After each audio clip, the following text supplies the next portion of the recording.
Bank balance बढ़ाने के 5 तरीके 2026।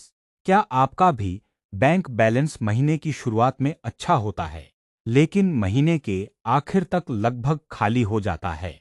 अगर हाँ, तो आज का यह वीडियो आपके लिए बहुत काम का हो सकता है, क्योंकि आज मैं आपको बताऊंगी बैंक बैलेंस बढ़ाने के 5 ऐसे तरीके, जिन्हें अगर आप अपनी जिंदगी में सही तरीके से अपनाते हैं तो धीरे धीरे आपकी सेविंग बढ़ सकती है।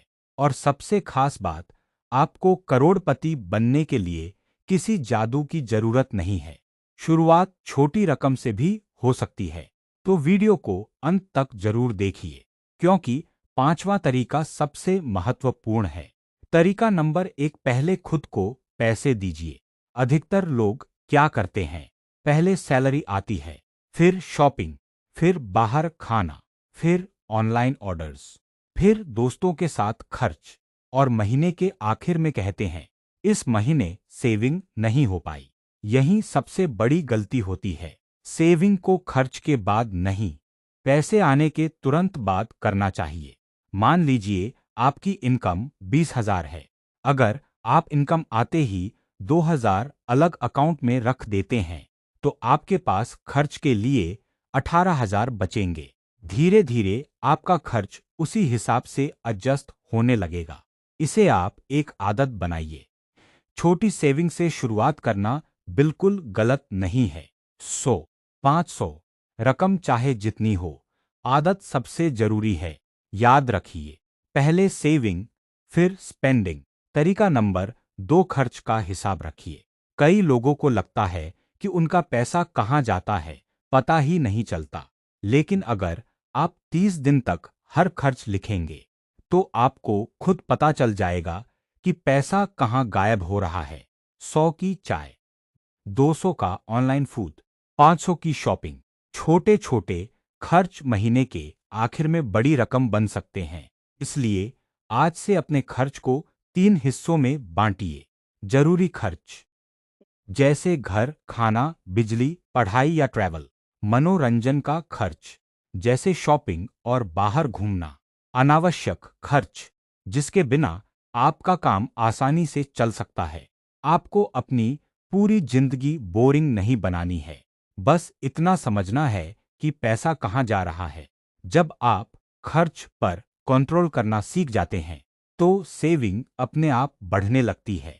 तरीका नंबर 3, कमाने का एक से ज्यादा तरीका बनाइए। सिर्फ खर्च कम करना ही जरूरी नहीं है।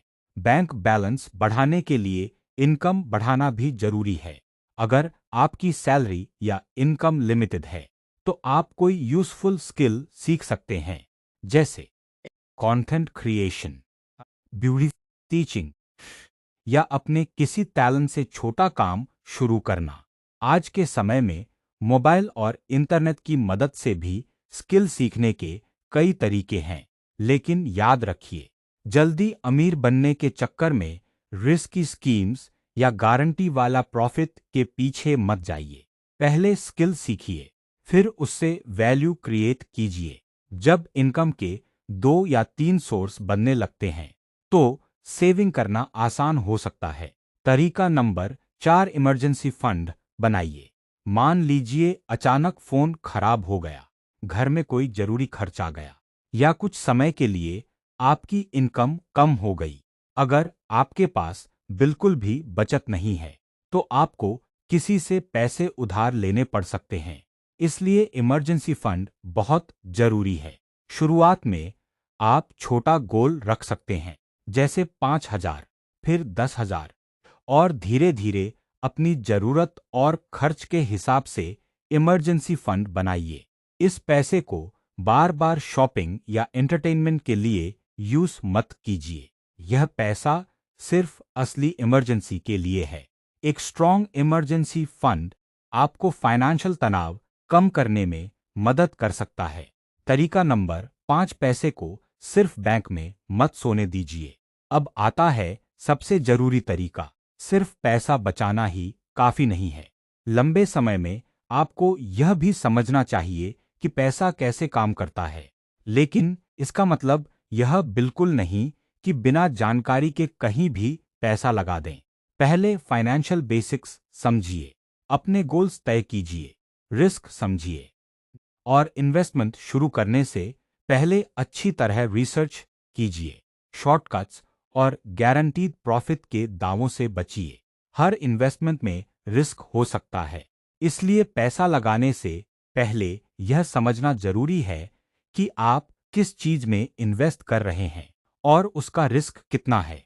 धीरे धीरे फाइनेंशियल नॉलेज बढ़ाइए और जरूरत पड़े तो किसी क्वालिफाइड फाइनेंशियल प्रोफेशनल से सलाह लीजिए। सबसे बड़ी बात, दोस्तों, बैंक बैलेंस एक दिन में बड़ा नहीं होता। धन्यवाद।